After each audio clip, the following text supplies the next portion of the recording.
วิธีที่3หลีกเลี่ยงการเข้าไปในห้องที่แออัดห้องประชุมห้องชุมนุมขนาดใหญ่เพื่อลดการรับและแพร่กระจายเชื้อโรควิธีที่4หลีกเลี่ยงกิจกรรมที่มีคนเยอะควรใส่หน้ากากอนามัยหน้ากากผ้าเพื่อป้องกันการติดเชื้อวิธีที่5ระวังการใช้สิ่งของสาธารณะและของที่ใช้ร่วมกับผู้อื่นเช่นราวบันไดลูกบิดรีโมทคอนโทรลปุ่มกดลิฟต์และควรล้างมือทุกครั้งหลังสัมผัสสิ่งของสาธารณะวิธีที่6ควรหลีกเลี่ยงชั่วโมงเร่งด่วนในสถานที่ที่มีคนเยอะเช่นรถสาธารณะหรือร้านสะดวกซื้อวิธีที่7ควรอยู่ห่างๆกันอย่างน้อย 1-2 เมตรเพื่อลดโอกาสการรับและแพร่กระจายเชื้อโรควิธีที่8ควรอยู่บ้านให้มากที่สุดเพื่อไม่ให้ออกไปรับเชื้อข้างนอกโอกาสติดเชื้อก็จะน้อยลงสนับสนุนโดยสำนักงานสาธารณสุขจังหวัดเชียงใหม่ร่วมกับชมรมผู้ประกอบการวิทยุกระจายเสียงเชียงใหม่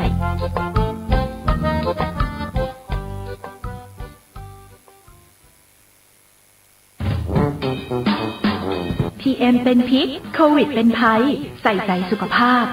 วันนี้เสนอตอน7ขั้นตอนล้างมือป้องกันโควิด -19 ช่างน้องเคยเห็นช่างหรือเปล่าร้องเพลงนี้2 รอบพร้อมกับ7ขั้นตอนการล้างมือป้องกันโควิด -19 ท่านกำลังติดตามรับฟังสถานีวิทยุกระจายเสียงพระพุทธศาสนาแห่งชาติคลื่นเพื่อการศึกษาพระพุทธศาสนาและวัฒนธรรมระบบ FM 104.5 เมกะเฮิรตซ์รายการต่อไปเป็นรายการทนายความพบประชาชนดำเนินรายการโดยทนายสุรชัยอาจินวัตร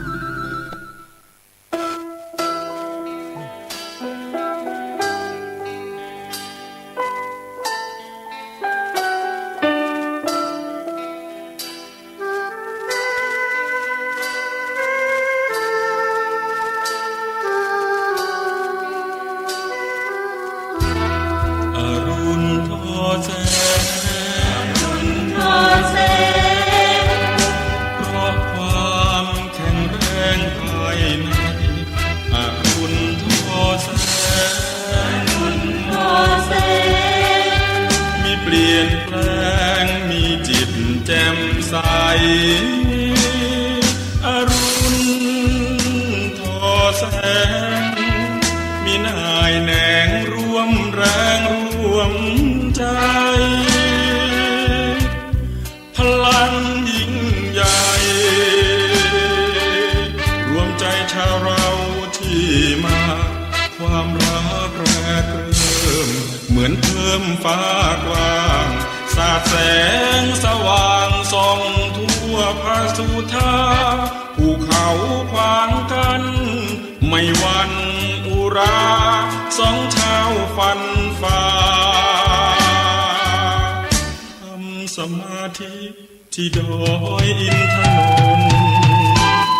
ความรักซาบซึ้งแนบตรึงที่ตรงดวงจิตกับได้พบมิตรถูกจิตถูกใจทุกคนกัลยาณมิตรแนบสนิทชิดในทุกคนเคียงกันไม่บ่นแม้เหนื่อยล้าปานใด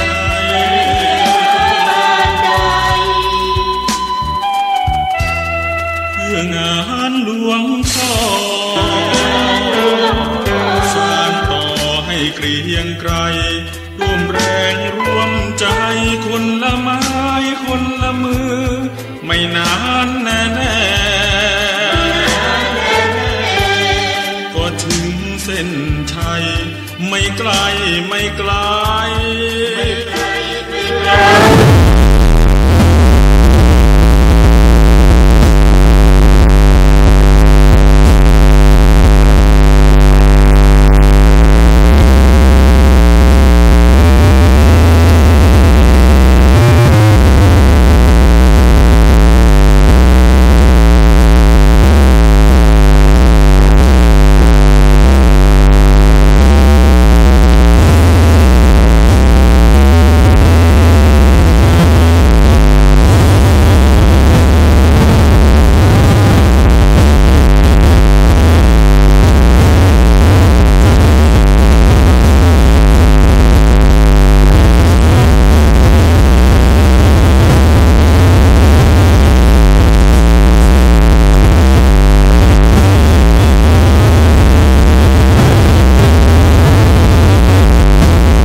วัสดีครับ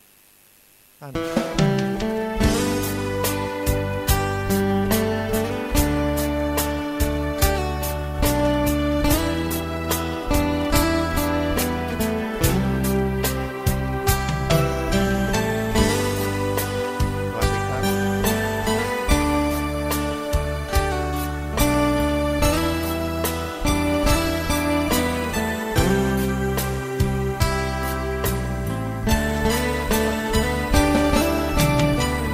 ยกมือโบกไปมาบอกอำลา เราจำใจต้องลาจากกัน โบกมือไปมาจำใจลากัน ใจผูกพันยึดมั่นในสัญญา หากโลกนี้ยังมีลมสลาย เรายังไม่ตายจากกันขอสัญญา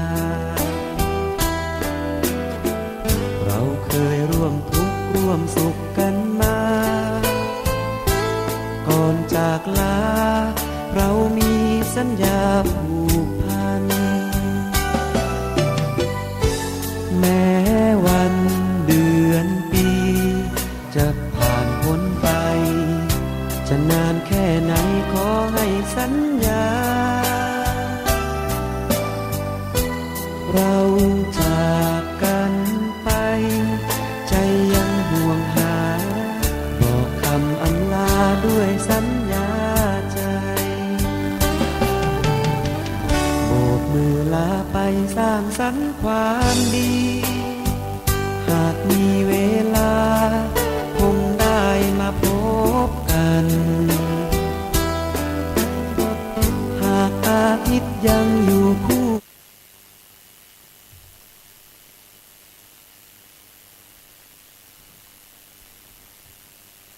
สวัสดีท่านผู้ฟังที่เคารพทุกท่านครับ ขอต้อนรับเข้าสู่รายการทนายความพบประชาชนทางสถานีวิทยุพระพุทธศาสนาและวัฒนธรรมวัดฝายหินนะครับ FM 104.5 เมกะเฮิรตซ์ทุกวันเสาร์10 ถึง 11 นาฬิกา วันนี้กุกคักนิดหน่อย เสาร์แล้วก็ติดถ่ายทอดเสาร์ก่อน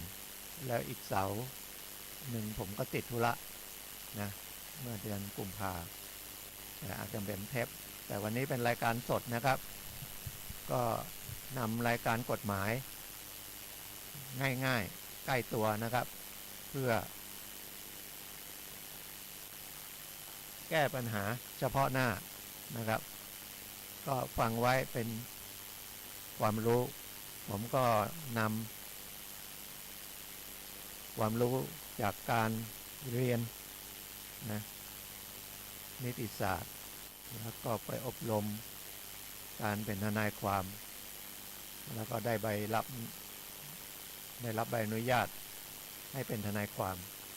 นะตั้งแต่ปี 2534 ก็ 30 ปีแล้ว แต่ไม่ได้ประกอบอาชีพทนายความ หมายถึงว่าไม่ได้เลี้ยงชีพจากเงินค่าทนายนะครับ ส่วนใหญ่ก็เป็นวิทยาทานเป็นทนายอาสาเพราะงานหลักจริงๆที่ทำมาก็เป็นพนักงานของธนาคารเพื่อการเกษตรนะครับ 27 ปีเป็นพนักงานสินเชื่อคนให้เกษตรกรกู้เงินนะครับ แล้วก็เรียนกฎหมายเพราะว่าวิชากฎหมายก็ดีวิชาบริหารธุรกิจก็ดีมันต้องใช้อยู่ตลอดเวลานะครับเพราะว่าทุกประเทศใช้กฎหมายเป็นนะครับสิ่งที่ปกครองก็ได้เรียกว่าปกครองนะครับตั้งแต่รัฐธรรมนูญนะครับเป็นตัวใหญ่ก็เป็นกฎหมายนะครับเพราะว่าถ้าอยู่กัน2 คนขึ้นไปก็ต้องมีกติกา มีโลกทั้งโลกนะครับ หรือว่าประเทศทั้งประเทศเนี่ยก็มีกติกาก็คือสิทธิหน้าที่นะครับ ไม่ใช่อิสระเหมือนไก่ ไก่นี่มันไม่มีนะเข้าไปบ้านเรือนใครมันก็ไม่รู้เรื่อง มันไม่มีสมมุติเหมือนมนุษย์มันมีเอาที่ดินของฉันมีโฉนดมีนส.3นะครับที่ป่าของกฎหมายป่าไม้ก็มีหลักเขตมีป้ายติดแต่สภาพป่ามันจะมีหรือไม่มีเป็นนั่นอีกเรื่องหนึ่งกฎหมายมันมีแต่คนใช้กฎหมายก็หลากหลายนะครับหลากหลายหมายถึงว่าจิตใจเขาไม่เท่ากันโลภมากโลภน้อยก็แล้วแต่บุคคลนะครับป่ามันหมดไปโทษกฎหมายไม่ได้ขนาดมีกฎหมายมันยังหมดเลยหมดป่าไปได้ไงปลาในทะเลหมดไปได้ไงฉะนั้นคนถูกลอตเตอรี่ที่10 ล้าน20 ล้านนะอย่าไปคิดว่ามันเยอะนะครับเงินล้านใช้วันละหมื่นก็เท่าไหร่100 วัน3 เดือนถ้าใช้เงินวันละหมื่น3 เดือนก็ประมาณ100 วันล้านไหมฉะนั้นถูกลอตเตอรี่6 ล้านอย่าไปคิดว่ามันเยอะมีโทรศัพท์ว่า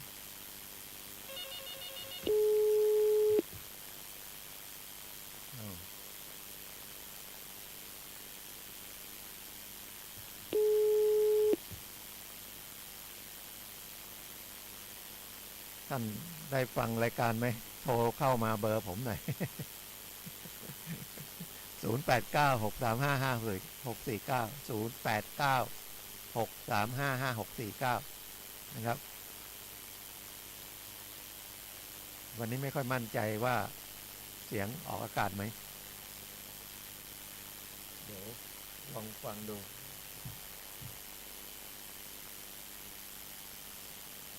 ก็วันนี้จะเอาเรื่องของเมื่อเช้าขับรถมานะแล้วก็คิดขับรถไปว่างก็คิดว่าโลกมันวุ่นวายหรือไม่วุ่นวายเนี่ยมันก็อยู่กับคนในโลกนะคำว่าคนในโลกของผมนี่หมายถึงว่าจิตใจของมนุษย์นะครับถ้ามันค่อนไปทางไหนมากมันก็ไปทางนั้นค่อนไปทางดีมากนะครับมันก็จะเป็น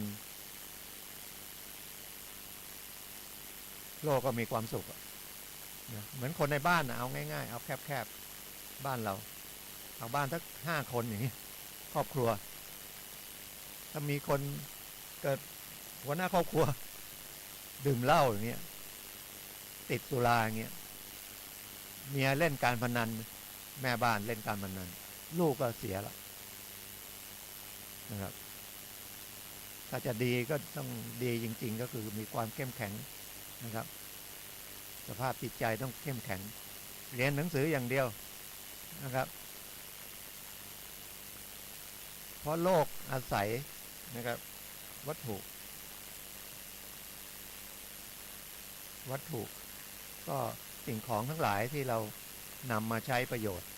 กฎหมายก็เป็นเครื่องมืออันหนึ่งที่นำมาใช้ประโยชน์นะครับใช้ประโยชน์ยังไงก็มีหน้าที่ให้เรากระทำนะครับอาจจะให้เรากระทำหรือห้ามเรากระทำเช่นไปเป็นทหารอย่างนี้นะครับก็ให้เรา17 18เนี่ยต้องไปขึ้นทะเบียนทหารพอ21ครบ20บริบูรณ์ก็ต้องไปเกณฑ์ทหารแต่ตอนนี้เมื่อ2 วันได้ข่าวว่าเปิดรับสมัครทหารเกณฑ์ทางออนไลน์มีคนสมัคร 4,000 กว่านะครับคนจริงถ้าสมัครได้ดีเนาะมีงานทำ ช่วงนี้ต้องมีงานทำเงินเดือนมากเงินเดือนน้อยก็เรียกว่ามีรายได้นะครับเพราะเศรษฐกิจโดนโควิดเนี่ยตีกระเจิงเลยนะครับ แทบจะทุกอย่างโดยเฉพาะเกี่ยวกับการท่องเที่ยวแต่บางอาชีพบางกิจการดีนะอย่างทำถนนหนทางใช้เครื่องจักรเครื่องยนต์เยอะ10 ล้อเอาง่ายๆ10 ล้อเมื่อวานผ่านมาแถวบ้านก็เทถนนอีกละเดี๋ยวนี้ถนนก็เป็นถ้าไม่เป็นคอนกรีตก็เป็นยางที่สมัยก่อนเรียกยางมาต่อยเดี๋ยวนี้มันก็แต่เขาผสมมาเลยใส่รถ10 ล้อมาเทเสร็จมีรถบดแป๊บเดียวเสร็จเลยมาจอดเป็น10คันเลยแสดงว่าต้องวิ่งมาตอนเช้าเพราะว่าไม่นั้นเดี๋ยวรถติดสมัยก่อนกว่าจะทำได้เส้นหนึ่งอันนี้หมายถึงว่าบูรณะไม่ได้สร้างใหม่นะถ้าสร้างใหม่มันต้องใช้เซกเตอร์อันนี้ถนนเก่าก็มาทับหน้าขึ้นมาอีกนะครับกิโลนึงนี่แป๊บเดียวนะครับก็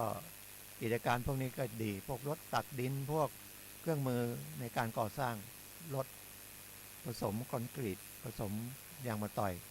นะครับแต่คนงานไม่ได้ใช้เยอะเลยคนขับรถเครื่องก็ใช้เครื่องคนควบคุมเครื่องทั้งนั้นนะสมัยก่อนถนนเส้นหนึ่งโอ้โหคนเป็นพันสร้างถนนนะเครื่องจักรเครื่องกลมันมีน้อยเราก็จะไปเมาเครื่องจักรเครื่องกลมากพยายามใช้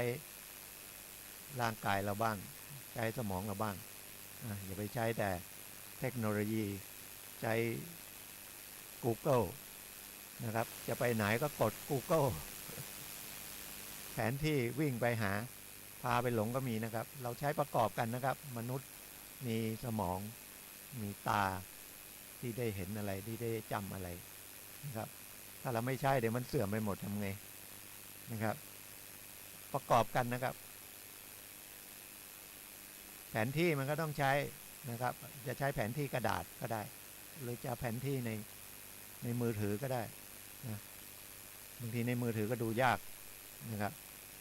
รุ่นอาจจะเป็นรุ่นผมถ้ารุ่นเด็กๆเขาดูแป๊บเดียวก็ใช้แป๊บเดียวง่ายก็ฟังในรถมาเรื่องคดีปกครองคุยกันนะครับ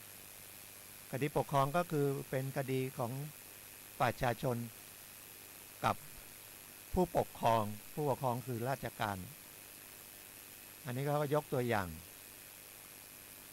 ก็ฟังจากวิทยุรัฐสภานะครับ 106.75 ถ้าไม่ถ่ายทอดการประชุมสภาก็จะมีเรื่องกฎหมายมีเรื่องสารคดีเรื่องอะไรเป็นประโยชน์เยอะแยะแต่ส่วนใหญ่ก็เป็นกฎหมายนะครับก็มีทุกวันมีรายการถามตอบเรื่องกฎหมายแล้วก็มีทนายนะครับไปนั่งออนไลน์เลยนะครับเป็น2 ชั่วโมงช่วงบ่ายนะครับแต่วันนี้เป็นสารคดีบอกว่าอยู่คอนโดนี่คอนโดก็อยู่กันเยอะเนาะเอาหมู่บ้านก็ได้สมมติว่าเราไปซื้อหมู่บ้านจัดสรรเนี่ยอีกข้างบ้านหรือเขาเลี้ยงสุนัขเขารักสุนัขเลี้ยงไม่ใช่เลี้ยงตัว2 ตัวเลี้ยงเป็น10 ตัวนะครับมันก็รบกวนนะครับทำไงวิธีนะครับเราก็ต้องถ้าเกิดการรบกวนจากบุคคลภายนอก1แจ้งตำรวจ2แจ้งตำรวจไว้ก่อนนะครับว่ารบกวนให้เขามาดูแล้วก็แจ้งคนที่จะดูเรื่องนี้ก็เทศบาลอีกอันหนึ่งผมนึกได้นะก็พัฒนาสังคมและความมั่นคงของมนุษย์นะครับเขาก็ดูแลเรื่องความสุขของประชาชนนะชื่อก็บอกแล้วเสียงของประชาชนเนี่ยจริงๆต้องเป็นใหญ่นะครับแต่มันก็ไม่แน่เพราะว่าประชาชนก็รวมกันไม่ได้นะครับรวมกันก็แบบว่ารวมกันแบบประท้วงนะอันเนี้ยเรียกร้องละนะครับหน่วยงานก็คือรัฐบาลเป็นผู้บริหารประเทศนะครับก็จะต้องรับฟังนะครับแต่ไม่ใช่ว่ามันกฎหมายกับรัฐศาสตร์นิติศาสตร์กับรัฐศาสตร์มันต้องใช้ไปด้วยกันนะครับ เอานิติศาสตร์ก็คือแบบ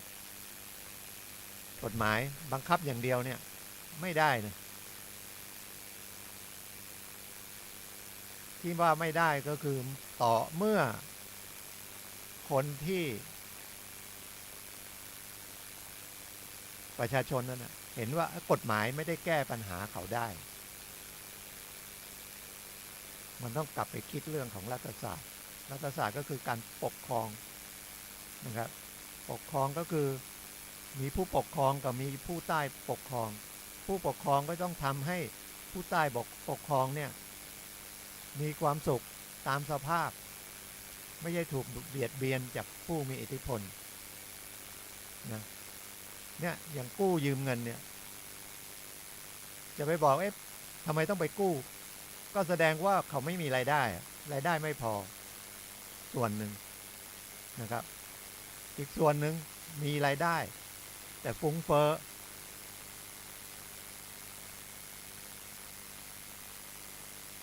ใช้เงินเกินรายได้นะครับ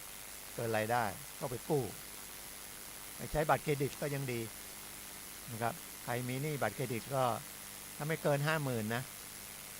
รู้สึกจะต้องไม่เกิน 50,000 หรือไม่ก็ไปเข้าคลินิกแก้หนี้รวมมันทุกบัตรเลยนะครับแล้วก็เพื่อจะได้มาผ่อนนะครับหรือไปดูลองไปที่ออมสินนะครับหรือกรุงไทยก็ได้ธนาคารรัฐบาลเราจะเป็นหนี้ที่ไหนก็แล้วแต่ถ้ามันมีหลายบัตรเนี่ยนะครับรวมถ้าไม่นั้นมันส่งไม่ได้อะรวมเป็นหนี้ยอดเดียวก่อนนะครับแล้วก็ไปเจรจาลูกหนี้เจ้าหนี้ต้องใช้การเจรจานะครับซึ่งธนาคารชาติก็ลงมานะครับมีเกณฑ์นะครับอย่าไปผิดนัดไปปรับมันไม่ผิดนัดมันก็ดอกเบี้ยแพงแล้วนะไปรูดเงินสดจากบัตรเครดิต128อย่างเงี้ยเดือนเรา2 บาทกว่าตายกับตายนะครับย้อนมาเรื่องคดีปกครองเดี๋ยวค่อยว่าเรื่องนี้ต่อเลี้ยงสุนัขนะจะเป็นบ้านจัดสรรหรือในหมู่บ้านเราก็ได้ถ้าโดนรบกวนจากสัตว์เลี้ยงอื่นก็ได้ร้องตำรวจนี่รับทุกเรื่องเอาไปบันทึกไว้ก่อนอาจจะตำรวจมาช่วยตักเตือนแต่คนที่ดูแลจริงๆก็เทศบาลนะซึ่งจะเลือกตั้งกันเนี่ยวันที่28 มีนาเนี่ยวันอาทิตย์เนี่ยดูแลร้องเรียนไปโรงพักเนี่ยไม่ต้องทำหนังสือไปก็ได้เขาก็จะบันทึกให้แล้วเราก็เอาตัวนั้น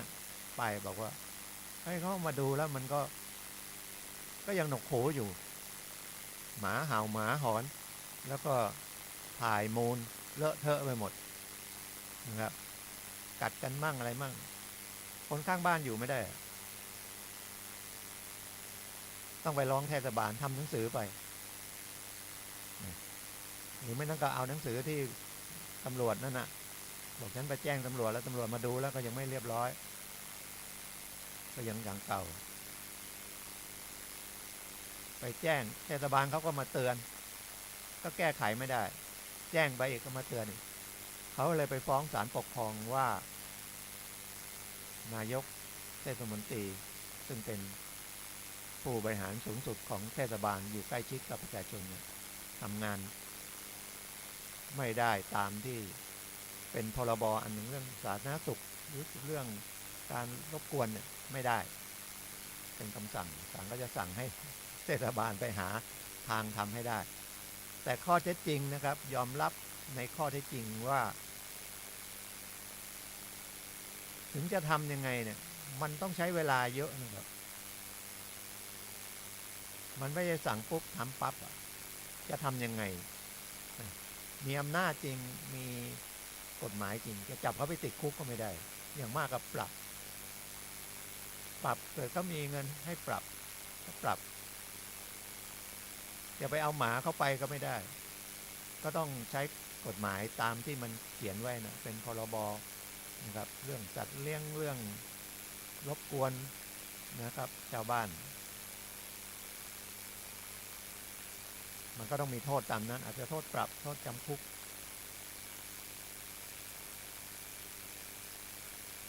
แต่ถ้าคนมีความรับผิดชอบนะครับ อย่างที่ผมบอกตอนต้นนะว่าโลกมันอยู่ได้นะครับ อยู่ได้เรียกว่าในสถานการณ์ที่มันเป็นสุข ก็คือคนในในชุมชนนั้นนะเอาอย่าว่าเป็นโลกเลย เอาชุมชนในหมู่บ้านนะครับเพื่ออาทรกันเหมือนสมัยก่อนนะเมื่อ60-70 ปีที่แล้วหรือ40-50 ปีที่แล้วนะที่ผมอยู่ก็ยัง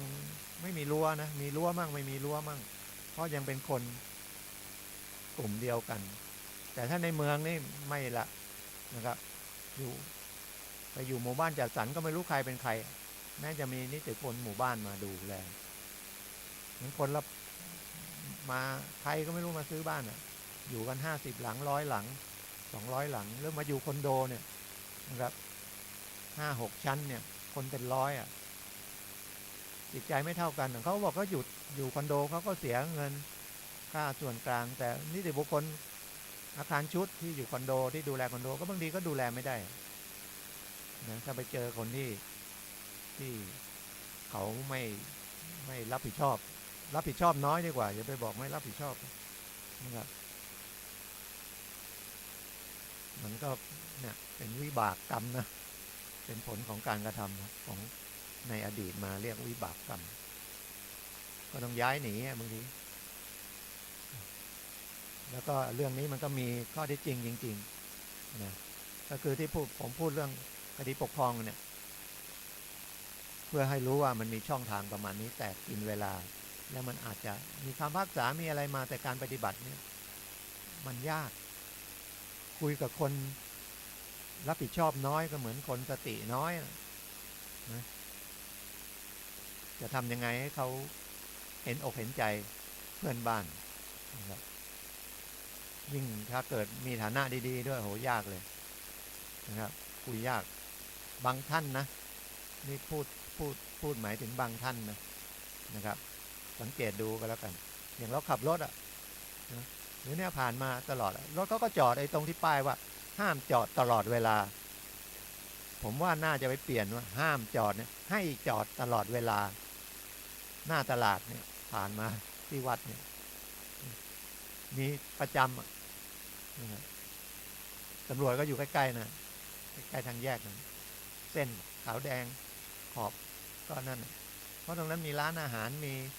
ตลาดมีอะไรมันเขาก็บอกตลาดเปิดก่อนร้านมาเปิดก่อนมันเขาก็จะทำมาหากินแต่คนก็ต้องไปลงไปเดินที่ถนนห้ามจอดตลอดเวลาเปลี่ยนเป็นให้จอดตลอดเวลาแล้วกันนะครับ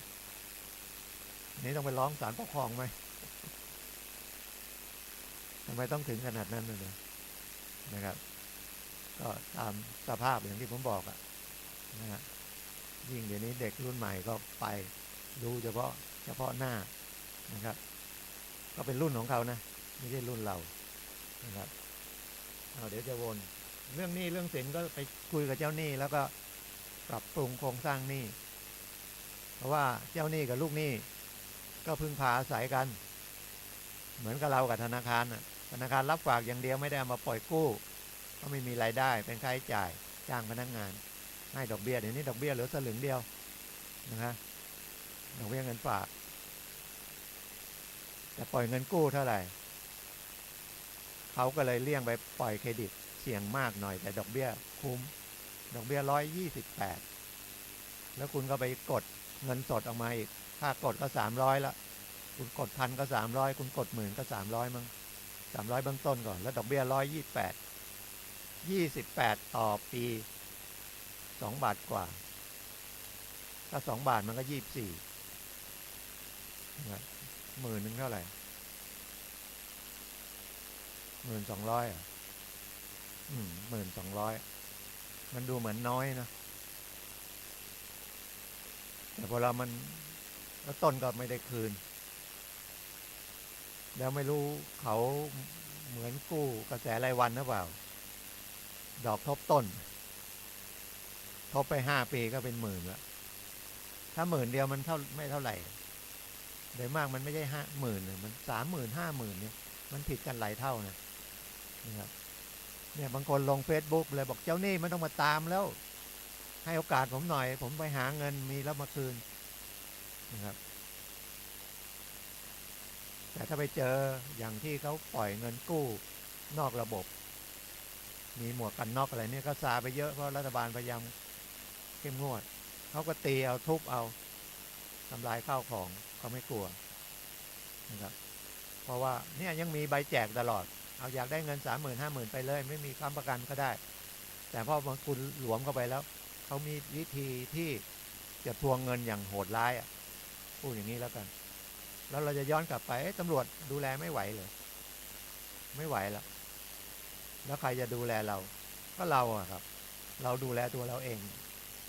นะครับเมื่อเราไปเข้าไปตรงนั้นเข้าไปในวงจรนั้นเราต้องรับตรงนั้นดังนั้นเขาอยู่ดีเขามาให้เงินได้ไงเข้าไปพยายามเข้าไปหาธนาคารรัฐบาลนะครับแต่ว่ามันเกิดจากเราไม่ดูแลเรื่องค่าใช้จ่ายเรื่องรายได้ของเรานะครับเห็นบางอาชีพเนี่ยโหเป็นหนี้เยอะที่สุดเลยนะครับหนี้คนตั้งหลายล้านเป็นล้านนะส่งดอกอย่างเดียวก็ไม่ไหว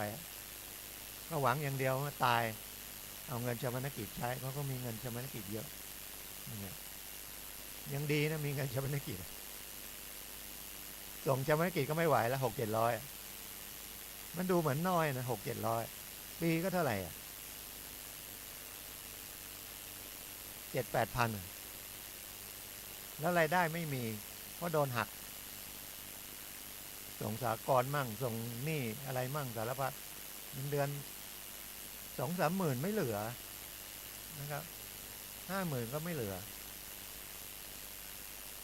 แต่ถ้ากู้มาแล้วมีทรัพย์สินมีตึกร้านบ้านช่องก็ยังดีไม่ใช่มีรถนะมีรถยนต์นี่มันไม่มีราคาเลยซื้อ500,000นะโอ้ขับเท่อยู่ปี2 ปีนะครับเกิดเดือดร้อนจะขายนะบางคนส่งไม่ไหวนะมายึดรถก็ไม่มีราคาเป็นหนี้นะครับ500,000เป็นหนี้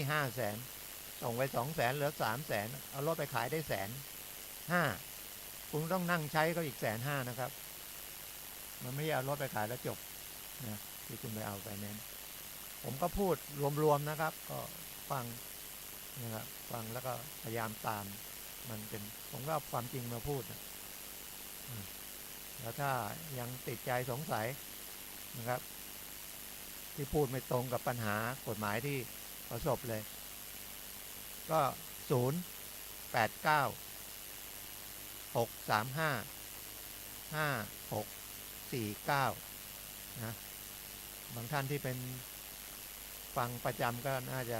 จดไว้ละนะครับอันนี้เผื่อคนใหม่เข้ามา089-635-5649ผมทนายสุรชัยนะครับผู้ดำเนินรายการนั่งคุยกับท่านทุกวันเสาร์ 10-11 นาฬิกานะครับ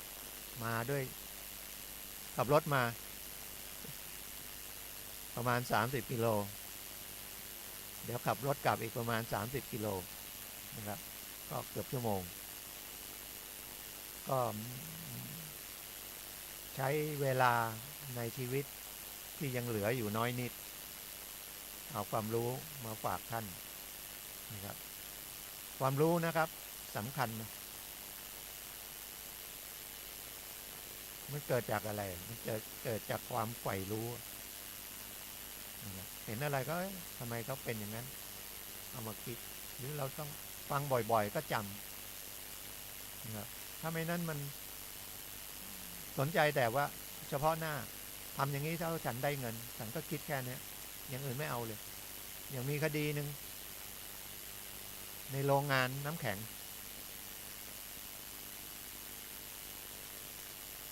เขาก็ทำงานในโรงน้ำแข็งจอดรถไว้รถเก๋งทีนี้รถที่มาเอาน้ำแข็งก็คือลูกจ้างของคนค้าน้ำแข็งเปิดร้านแล้วก็ค้าน้ำแข็งค้าเครื่องดื่มก็ให้เขามาเอาน้ำแข็งก็มาชนนี่มันเป็นที่เอกชนตำรวจก็ ไปดูเรื่องจราจรไม่ได้ มันไม่ได้ชนในถนนสาธารณะถนนมันมีถนนสาธารณะกับถนนไม่สาธารณะนะอย่างในหมู่บ้านจัดสรรเนี่ยเขามีกั้นนะเข้าไปไม่ได้นะไม่ใช่สาธารณะนะสาธารณะหมายความว่าใครก็เข้าไปได้บางครั้งมันก็เป็นสาธารณะบางครั้งก็ไม่เป็นสาธารณะอย่างร้านอาหารเขาเปิดอาหารขายอาหารอยู่ก็ถือเป็นสาธารณะแต่เมื่อเขาเลิกกิจการแล้วปิดเราจะเข้าไปได้ยังไงเป็นเอกชนไปแล้วเป็นส่วนบุคคลไปแล้วคุณงัดเข้าไปคุณก็โดนนะข้อหาบุกรุกอย่างนั้นดูด้วยว่าคำว่าสาธารณะไม่สาธารณะนะครับอย่างในหมู่บ้านจัดสรรอย่างเงี้ยรถเฉี่ยวชนกันเนี่ยตำรวจก็หรือลานจอดรถในห้างนะตำรวจก็เข้าไปยุ่งเกี่ยวไม่ได้ตำรวจอยู่ได้เฉพาะทางหลวงนะครับหรือมีเรื่องอย่างอันเนี้ยอย่างผมผ่านนะมีบัตรผ่านกองบินเนี่ยรัดมามันได้ไม่ต้องไปรถติดอะไรก็สะดวกถ้าเกิดเฉี่ยวชนกันอ่ะก็ต้องว่ากันเองเนี่ยนะครับว่ากันเองมันก็ไม่มีโทษทางอาญาเป็นโทษทางแพ่งเรียกว่าละเมิดคือทำประมาทจงใจหรือประมาทเลินเล่อแต่ถ้าจงใจมันอาจจะอีกอันหนึ่งเป็นคดีอาญาก็ได้ว่าทำให้เสียทรัพย์ก็แล้วแต่นะครับมันอาจจะเป็นทำให้เสียทรัพย์แต่การพิสูจน์ว่าเขาจงใจหรือประมาทมันยาก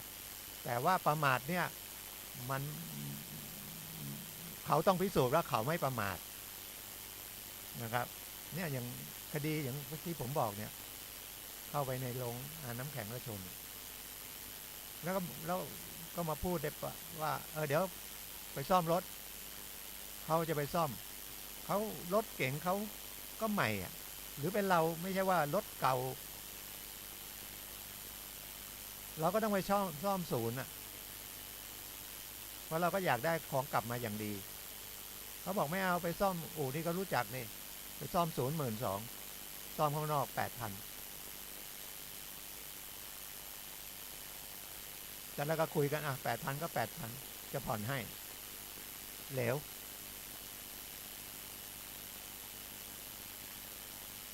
ผมนั่งให้คำปรึกษาอยู่ที่โรงพักก็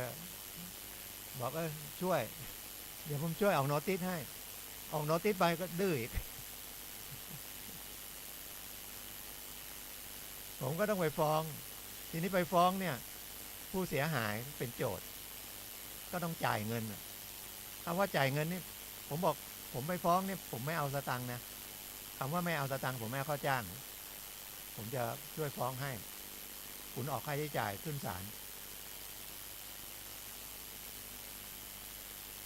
ฟ้องไป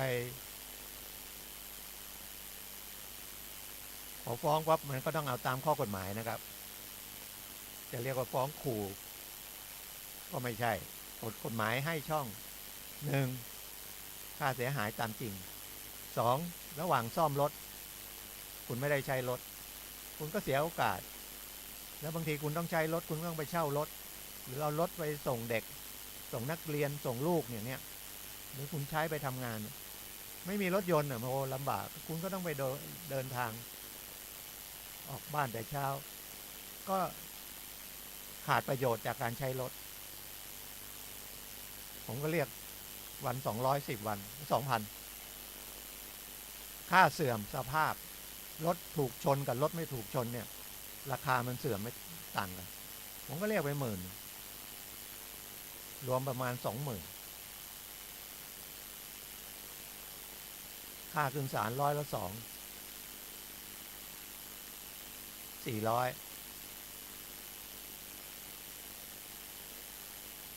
ทีนี้มันต้องส่งหมาย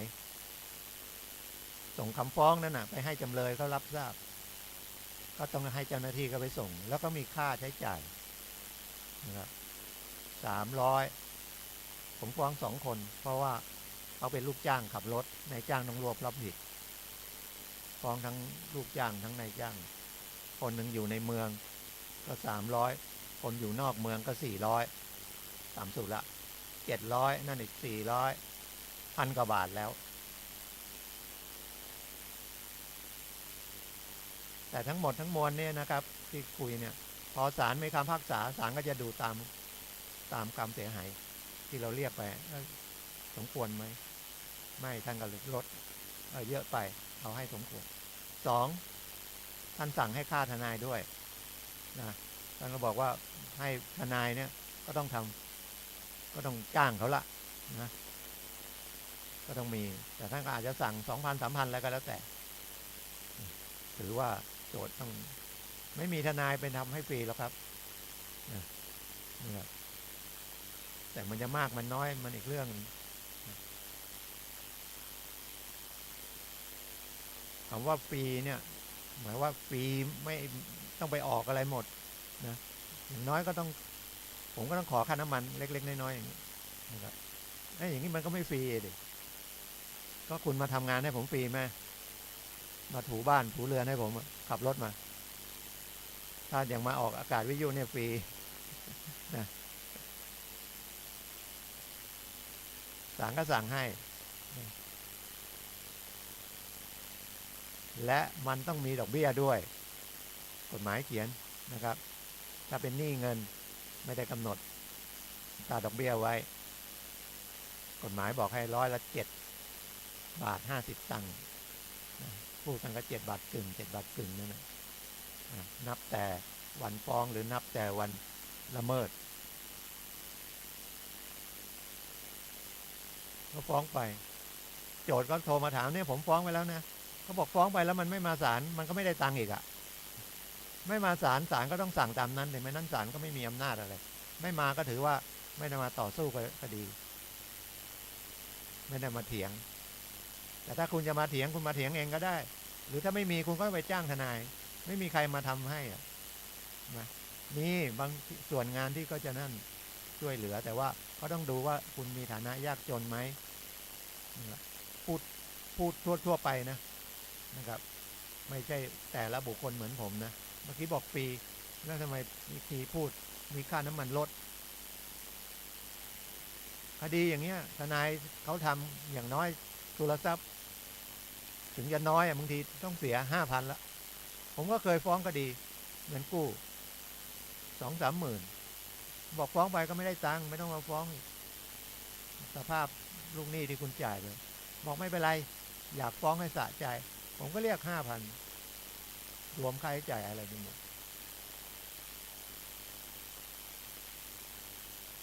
แต่รายเนี้ยที่ผมฟ้องตัวนายจ้างเขามีฐานะเขาก็ต้องมาจ่ายแทนลูกจ้างแล้วเขาก็ต้องหักเงินเดือนจากลูกจ้างโอกาสรับเงินมีไม่ต้องไปยึดทรัพย์ยึดอะไรหรอกนะครับแต่นายจ้างเขาอาจจะโกรธผมก็ได้ถ้าเขาเป็นคนที่ไม่เข้าใจแล้วก็มีตำแหน่งด้วยนะครับเป็นกำนันด้วยไม่ใช่ว่ากำนันไม่ดีนะไม่แน่บางทีบางคนที่ไปเจอนะครับพอมีฐานะขึ้นมาหน่อยคำว่าฐานะในสังคมอาจจะเป็นสมาชิกเทศบาลเป็นนายกเทศบาลนะพอโนติสไปก็อาจจะเสียงดังกลับมานะบางคนนะครับบางคนนะครับนี่ก็ไม่อยากจะฟ้องกำนันหรอกนะครับแต่ว่ามันไม่ทำอย่างนี้มันไม่รู้จะทำยังไงมันต้องย้อนกลับไปเวลาเรามีปัญหาอะไรเนี่ยอย่าไปมองว่าพอเราจะจ่ายตังค์เราก็ไม่อยากจ่ายหาเรื่องโน่นเรื่องนี้กลับกันถ้าคุณเป็นคนเสียหายคุณก็อยากให้เจอคนที่ว่าผมมีประมาณนี้นะเดี๋ยวผมที่เหลือผมให้แค่นี้ก่อนที่เหลือผมผ่อนให้ผมก็ลำบากผมก็ไม่ได้ตั้งใจมันก็จะฟังดีเป็นเรื่องของอัจฉริยะใสของคนไทยแสดงความรับผิดชอบอาจจะไม่ต้องขึ้นไปถึงโรงถึงศาลแต่นี่ดื้อไงนะครับดื้อแล้วมันไม่รู้ช่วงนี้มีแต่คนดื้อๆนะครับ อีกรายก็กู้เงินเข้าไป 5,000 กว่าบาทไม่ใช้เฉยเลยดอกเบี้ยก็ไม่ให้อะไรก็ไม่ให้ไปทวงก็หลบไปหลบมา มาหาที่บ้านบอกทำไงบอกเดี๋ยวผมโนติสให้นะครับแต่ยังไงถ้าจะฟ้องก็คุณก็ต้องมีค่าใช้จ่ายในศาลนะเนี่ยเรื่องเล็กๆน้อยๆมันทำไมต้องไปถึงโรงถึงศาลแล้วจริงศาลก็มีไก่เกลี่ยก่อนนะครับก่อนเป็นคดีอ่ะไม่ต้องเสียค่าทนายอ่ะจูงมือกันไปเลยถ้ารับผิดชอบอ่ะนะเจ้าหนี้เอาเยอะกันไปก็เจอกู้100,000ส่งไป300,000ยังไม่จบสักทีอ่ะแล้วใบที่ดินก็ไม่คืนอ่ะนี่ยังหาทางจะทำอยู่ว่าจะทำไงให้ใบที่ดินเขาคืนนะกู้100,000อ่ะใช้ไปทั้งต้นด้วยต้น100,000ก็โอเคดอก200,000นะแล้วพอจะเอาใบคืนบอกเอาอีก50,000รู้สึกยังไงยังดีนะบ้านเรานะไม่เจอคนโมโหร้ายนะถ้าเป็นที่อื่นอาจจะก็เป็นคดีต่อทำร้ายร่างกายกันเผลอๆก็ฆ่าแกล้งกันนะครับก็ฝากประมาณนี้นะครับทุกวันเสาร์ก็เจอกับผมเป็นเรื่องกฎหมายนั่นแหละแต่มันจริงก็เป็นเรื่องของสังคมอ่ะนะครับแล้วก็เรื่องของจิตใจเพราะว่าคนเราก็จิตใจนะครับร่างกายนี่มันไม่รู้เรื่องอะไรนะศึกษาลึกๆอ่ะนะพระเจ้าบอกมันเป็นรูปหรือรูปะรูปโต๊ะเก้าอี้เนี่ยรูปทีวีก็รูปจอมันนะภาพที่ออกมามันก็เป็นรูปเสียงที่ออกมามันก็เป็นรูปหรือภาษาบาลีว่ารูปะรูปคือไม่มีจิตใจจิตใจมันจะอยู่ในสิ่งที่มีชีวิตคนสัตว์ต้นไม้ไม่มีนะครับแต่วิทยาศาสตร์ก็บอกต้นไม้มันอาจจะเป็นสิ่งมีชีวิตพืชอ่ะสิ่งมีชีวิตแต่ไม่ใช่นะครับต้องคนกับสัตว์เล็กสัตว์น้อยมีเชื้อโควิดมันก็มีจิตนะ มันมีจิตนะจิตมันสั่งมาแต่มันต่ำนะครับจิตมันมีความรู้สึกอ่ะมีความจำนะครับมีความโลภมีความไม่รู้ก็คือหลงความโกรธนะครับมันมีแต่มันมีเกิดจากจิตนะครับเกิดจากจิตเราเพราะไม่รู้เราก็รู้แต่โกรธไม่ดีโกรธดีเนี่ยโลภดีอ่ะเสียหายกันเยอะแยะเลยนะครับเด็กนักเรียนที่ไหนมออะไรอ่ะโดนหลอกอ่ะเล่นแชร์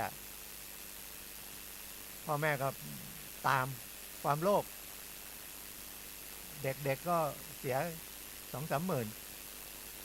จะเอาตังค์ไหนมาก็ไปเอาจากแม่ทางไลน์เสียเป็นแสนเสียหายที่พิษณุโลกหรือไงเนี่ยฉะนั้นอยู่ที่ใจนะครับใจฝึกได้นะครับใจฝึกได้นะกฎหมายหาทนายอาสาปรึกษาเบื้องต้นถ้าไม่นั่นก็โทรศัพท์หาผมนั่นนะครับ0896355679นะครับหลังออกรายการนี้ก็โทรได้นะครับหรือไปที่โรงพักนะครับเชียงใหม่ก็มีที่กองเมืองนะครับที่แม่ปิงที่ช้างเผือกมีทนายนั่งทุกวันไม่มีวันหยุดจันทร์อังคารพุธพฤหัสศุกร์เสาร์อาทิตย์วันหยุดราชการก็มีไปที่ศาลเด็กมีศาลเยาวชนครอบครัวมีศาลจังหวัดมีลำพูนก็โรงพักก็จะขยายเป็นทุกสถานีละ5-6 สถานีละนะครับปัจจุบันมีที่กองเมืองอย่างเดียวนะเดี๋ยวกำลังโครงการจะอนุมัติมาบ้านที่มีผมจะได้ใกล้บ้านนะครับป่าซางนะครับเหมืองจี้น่าจะแม่ทาด้วยนิคมโรงพักนิคมนี่คดีเยอะที่สุดเพราะคนเยอะก็เรื่องเยอะนะครับต้องฝึกจิตใจนะครับเราเมื่อมีเรามันก็มีของเราหายก็เสียใจหรือไปอยากได้นะครับของเราหายโทรศัพท์มือถือหายนะครับของเราความมีเรานะครับก็สถาบันพลังจิตานุภาพยังมีอยู่นะครับแต่ว่าช่วงโควิดก็เลยทุกที่นะครับวัดวาอารามนี่ก็ไม่มีกิจกรรมแต่จะคลี่คลายแล้วเพราะว่าวัคซีนมาแล้ว นะครับ ก็รัฐบาลก็ทุกประเทศนะก็ส่งเสริมคนหาเงินแล้วก็ใช้เงินอ่ะหาเงินก็หักภาษีใช้เงินก็ได้ภาษีอีกนะเปิดแล้วบอกว่าสงกรานต์ปีนี้ให้จัดสงกรานต์ได้ สนามฟุตบอลก็เปิดสนามมวยก็เปิดแต่ยังมีระยะห่างนะครับสิ่งไม่เห็นตัวสิ่งตัวเล็กๆอันตรายเหมือนใจเรานะครับกิเลสมองไม่เห็นแล้วแต่มีโควิดมันมีไหนมองไม่เห็นมีนะเป็นไวรัสแบคทีเรีย